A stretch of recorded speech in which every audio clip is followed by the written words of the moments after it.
The wait is almost over. The 2024 college football season begins tomorrow. We've now completed all of our predictions, gone through every single Power 4 team, given you recaps of each conference, showed you our predictions for the conference championship games, also our playoff predictions, all the way up to the national championship. All the predictions are done as we again now move to the start of the college football season. But I also like to go through and predict what the top 25 is going to look like. So the final rankings before the playoff begins. And that's what we're going to do here in this video.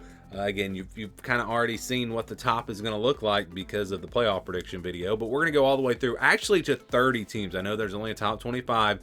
But there are 5 other teams that I think will be in consideration. So I wanted to go a little bit further, go ahead and push it all the way out to 30 teams. And again, this is how I believe the rankings will look at the end of the season. So top 5, we got Georgia and Ohio State at the top, then Oregon, Texas, and Ole Miss. And again, we're looking at just the top 25, not necessarily the playoff seeding, but just how the teams would be ranked. Because, of course, you're going to have the 4 conference champions in the top 4 spots. But yeah, Oregon would be at number 3, then Texas number 4, Ole Miss at 5. But again, in our playoff bracket, those teams would have been 5, 6, and 7. So that's your top 5, and then we're going to go to number 6, Miami, who again would be 3 in the playoff rankings, or the playoff bracket, and Utah would be 4, but they're 7 here in these rankings. We had Miami winning the ACC championship, Utah winning the Big 12 championship, and then Clemson at 11-2 after a loss to Miami in the ACC championship. They drop a little bit. Notre Dame and Penn State at 9-10, both teams finishing 10-2. And having pretty similar resumes. I think Notre Dame's would be just a little bit better, and that's why they're ahead of the Nittany Lions. All right, now let's go to, this is where it gets a little bit more interesting. Again, if you've watched our playoff predictions, you already pretty much knew this. But how about 11 through 15? So Oklahoma State at number 11. Again, they got the final spot in the playoff.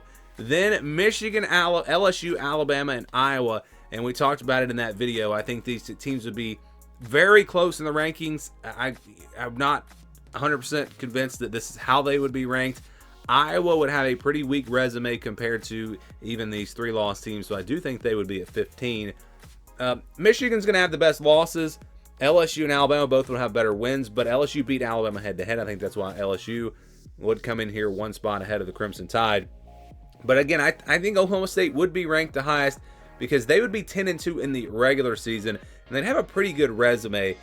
And I don't know what the view is going to be from the playoff committee, but if I was doing this, I would actually have a rule in place that if you play in a conference championship game and you lose, a team that does not play in a conference championship game cannot jump ahead of you in the rankings. I think it would be ridiculous if that did happen. Let's say Oklahoma State, they go to the Big 12 championship, they lose, and then Michigan or LSU or Alabama don't even play for their conference championship. They're just sitting at home, and they jump ahead of Oklahoma State because they lost. That's penalizing teams for making it to conference championship games. I could go on a whole rant about that. So I think that would be wrong.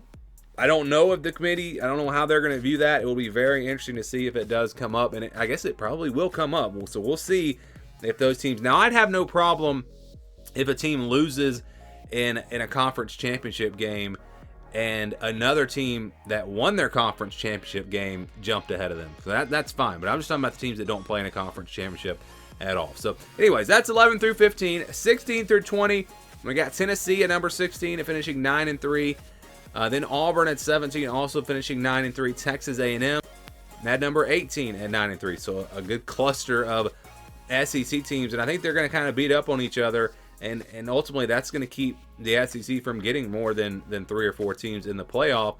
Wisconsin at number 19, I think they're the highest ranked 8-4 team. USC behind them at number 20. Wisconsin would have the head-to-head win over the Trojans. That's why they're ranked ahead of them.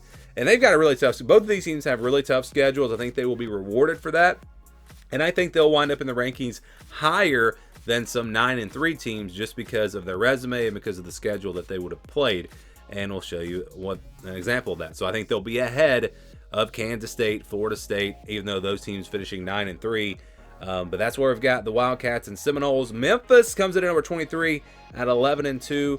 I think they lose one game. I think they lose Florida State, and that's why they're right behind them. And then they lose one other game in the regular season. So Memphis, again, they make the playoff as the highest ranked Group of 5 champion. Missouri and NC State round things out. Both teams finishing 9-3, but neither team really having a great resume, and that's why, again, they're behind some of those 8-4 teams and even Memphis here. So I said I would go even further. We're going to go now to 26 through 30. And here we go. All right, so these teams would have an argument, might wind up in the rankings. We'll see. Virginia Tech at 9-3, then SMU also at 9-3. This tells you my predictions are probably not going to be very accurate in totality, because I don't think we're going to see 9-3 teams unranked. But it could play out that way. And again, the thing is, the teams at the bottom that I have winning 2 or 3 or 4 games, those teams are probably going to win more games, and it's probably going to knock some of these 9-3 teams down to 8-4. That's probably the way it's going to go. We'll see. Maybe we do see some 9-3 teams outside the top 25. Nebraska at 8-4, another team with a decent resume and an 8-4 team. Boise State, I think would be in the running to be the highest ranked Group of 5 champion, but I don't think they're quite going to make it. And then Oklahoma with a brutal schedule. I think they would be very close to being ranked, even at just 7-5. They would have some good wins, and again, 5 losses, but to good teams. So I think Oklahoma would have an argument to be in the top 25 despite a 7-5 record. So that's how I've got the teams being ranked at the end of the season. There were some other 8-4 teams that did not quite make it in. Resumes just not quite strong enough. West Virginia we had at 8-4, Texas Tech at 8-4, TCU at 8-4, Kansas at 8-4. So several 8-4 teams that, again, could possibly be considered. I'm just kind of looking through my predictions. North Carolina had it 8-4. So, again, they had a pretty weak schedule. I don't think they would be really considered. Louisville, just kind of lacking wins. That's why they don't finish ranked. And I think that's probably it. So, that's going to do it for our predictions. Again, the season's going to start tomorrow. Should be a great game between Florida State and Georgia Tech. Also interested in that Nevada SMU game. See what the Mustangs look like. But yeah, college football is here.